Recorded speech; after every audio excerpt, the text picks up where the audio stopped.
Hey everyone, my name is Myesha Senior and I am a graduate assistant here at the Wellness Center. So over the past couple of weeks, we've been navigating a lot of different ways to actually navigate difficult conversations. So with those difficult conversations comes difficult emotions, difficult situations. And with that being said, we kind of want to explore the idea of self-care within this video. So while having those difficult conversations, sometimes we get drained. Sometimes we don't realize the toll that these conversations may be having on our wellness. And it can impact us emotionally, physically, or even socially. And we might have to take a step back and think about what is the best way I could focus in and take care of myself, because you won't be able to continue to have those difficult conversations or having those important conversations if you don't take care of yourself at the core. So self-care is basically more than just a treat yourself idea. A lot of times with social media, we see that with self-care, people think like, oh, let's just go buy something. Let's just go eat this and do whatever and just, treat yourself, and that's okay. That's perfectly fine. You can use that form of self-care as well. But we find that it's really important to really think about what your body needs, what you need to re-energize and refuel your soul and your body.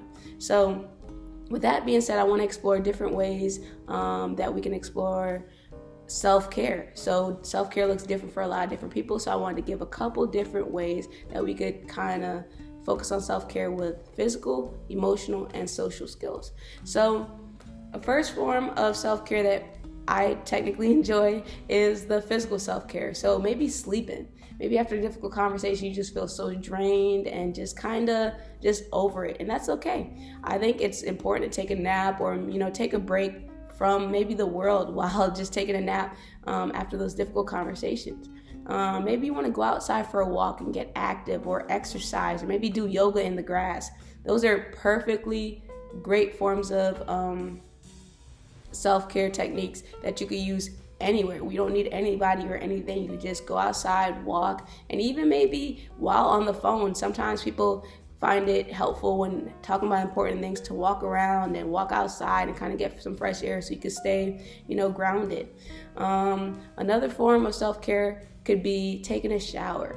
I personally love this one. You get to be in the shower, focus on your thoughts, kind of, just by yourself and able to think about what you talked about, maybe what you need in the future, maybe something that you didn't realize while having that conversation. That's really important.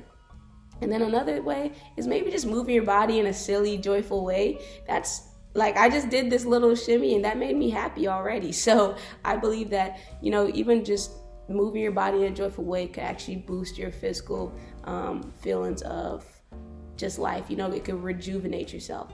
So then let's talk about the emotional area of self-care. So it's important after having these conversations that you show yourself some compassion and kindness. Oftentimes during, some conversation, maybe you feel like you were the person at fault. Maybe they blamed you and made you feel bad about bringing up the conversation.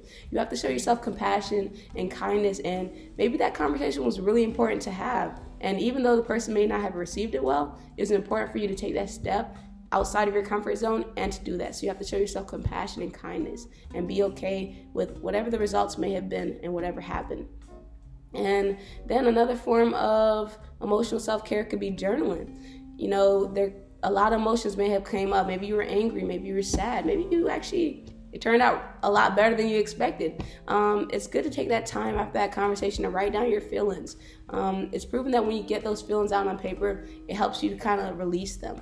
So especially if it's like anger and frustration, it's important to write them down and kind of let those feelings out, onto the paper. So another form of self-care is the social self-care. And this is really important because sometimes when we're having those difficult conversations, maybe someone is violating your boundaries. Maybe you have to take a step back and ask for a moment or request to take a break to continue the conversation at a different time. That's very important. That's about having those boundaries. Boundaries is the biggest form of social self-care. Sometimes people want a lot from you and want to take, but you need to set up those boundaries during those conversations where you just say, hey, I'm actually not okay with this. hey, I actually would rather talk about this at a later time because I'm not feeling great. And that's okay. We have to become more confident with doing that and saying that within these conversations. And maybe someone made you feel kind of weird during the conversation, it's important to probably connect with your family and friends who make you feel safe. Let them know what happened. Let them know how you're feeling. And if that's a safe space for you, that can help you to feel more socially better. And then also maybe asking for help while you connect with those family and friends. Maybe you could ask them, hey, is there any way you can help me with this conversation? Is there any advice you have on this situation that could help me?